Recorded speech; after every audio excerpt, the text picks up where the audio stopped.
faith is not a blind belief. It is the strength found in our shared community and the convictions that shape our nation.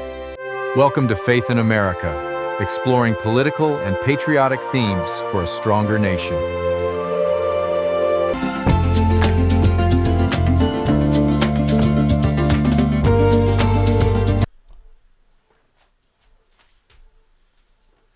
Welcome to Faith in America, real-life issues from a biblical perspective.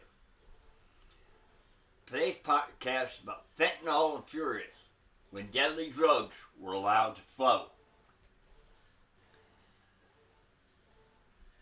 I want to welcome you to like, share, and follow, please. I'm your host, Paul Sharp. Today we examine a story that has shocked law enforcement professionals and ordinary Americans alike.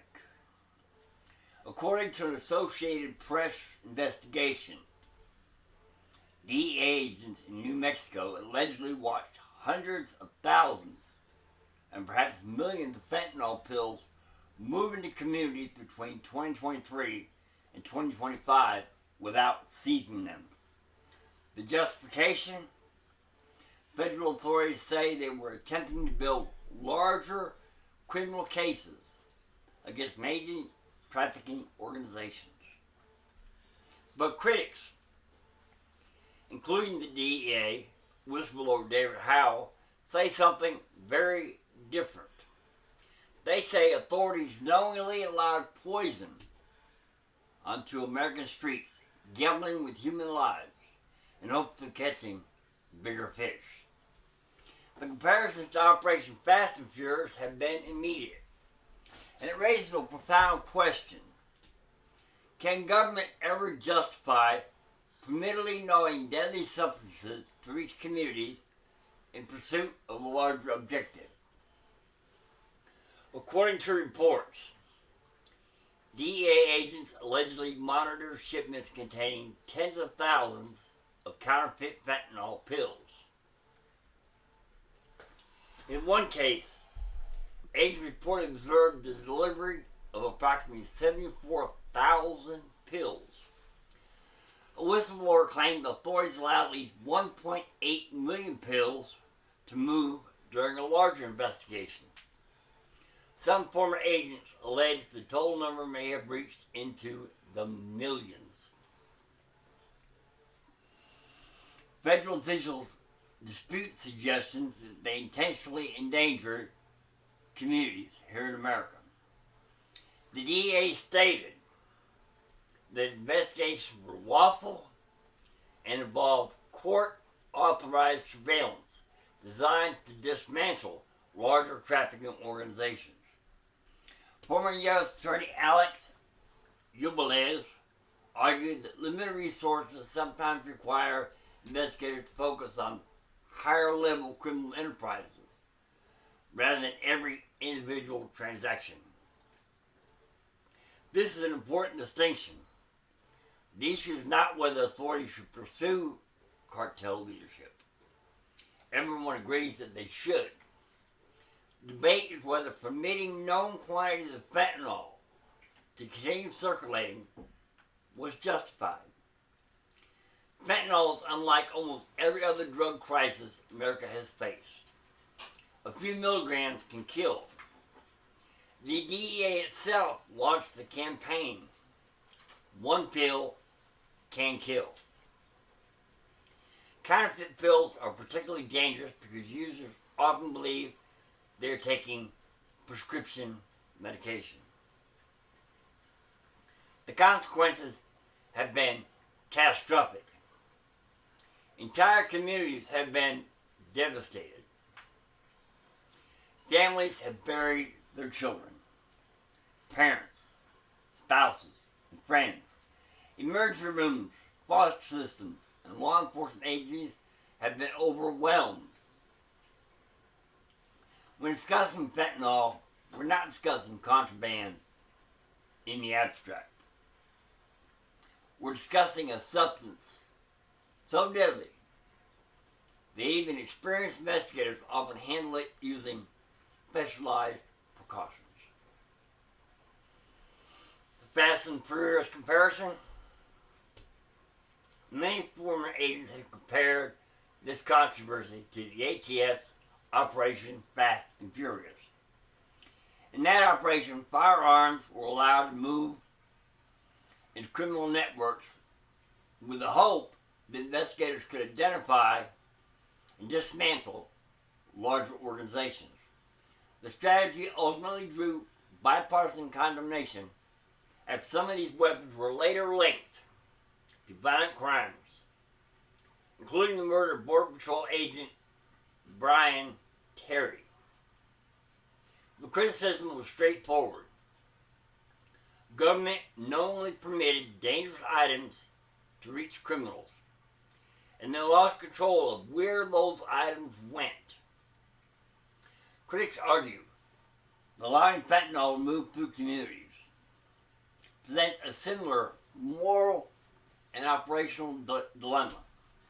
Supporters of the investigations countered that dismantling major trafficking networks could ultimately save more lives than intercepting individual shipments.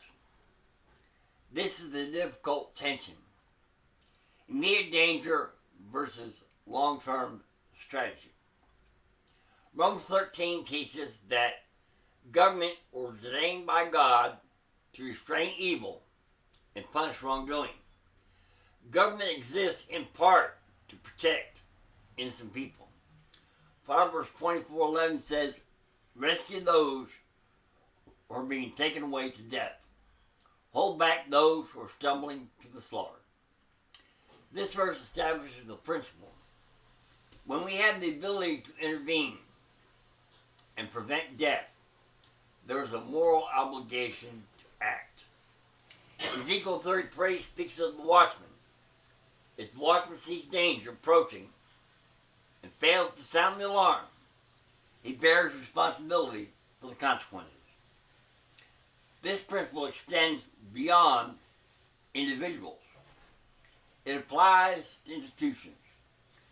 Public officials carry enormous responsibility because their decisions affect countless lives. Luke 12:48 reminds us, "To whom much is given, much will be required." Authority carries accountability. Power carries responsibility. This story raises difficult questions that deserve serious discussion. If authorities know deadly drugs are moving, when does surveillance become negligence? How many lives can be risked in pursuit of dismantling a larger organization? At what point do strategic objectives conflict with the government's duty to protect American citizens? How should agencies balance intelligence gathering against immediate intervention? These questions deserve answers. They deserve transparency, and they deserve oversight. Because trust in government institutions depends upon the public believing that those institutions are acting in the people's interest. The statistics are easy to quote. Pill counts are easy to report. But every overdose victim has a name. Every victim leaves behind grieving parents, children, spouses, friends, and communities. The biblical worldview teaches that every human being bears the image of God. Human life possesses inherent value and dignity. This means decisions involving public safety are never merely tactical calculations. They involve real people, made in the image of their Creator. The loss of even one life matters. In closing, the fentanyl crisis remains one of the deadliest public health and criminal challenges in American history. The allegations surrounding these investigations have reignited a difficult national debate. Can allowing dangerous substances to circulate ever be justified? if it leads to dismantling larger criminal organizations. Reasonable people may disagree, but Christians should agree on this. Government exists to protect the innocent, restrain evil, and exercise authority with wisdom and accountability. Proverbs 14:34 reminds us, righteousness exalts a nation, but sin is a reproach to any people. America needs effective law enforcement. America needs justice. America needs truth and transparency. And above all, America needs leaders who understand that every policy decision ultimately affects human beings created in the image of God. This has been Faith in America, real life issues from a biblical perspective. Thanks for joining us. We'll see you on the next podcast.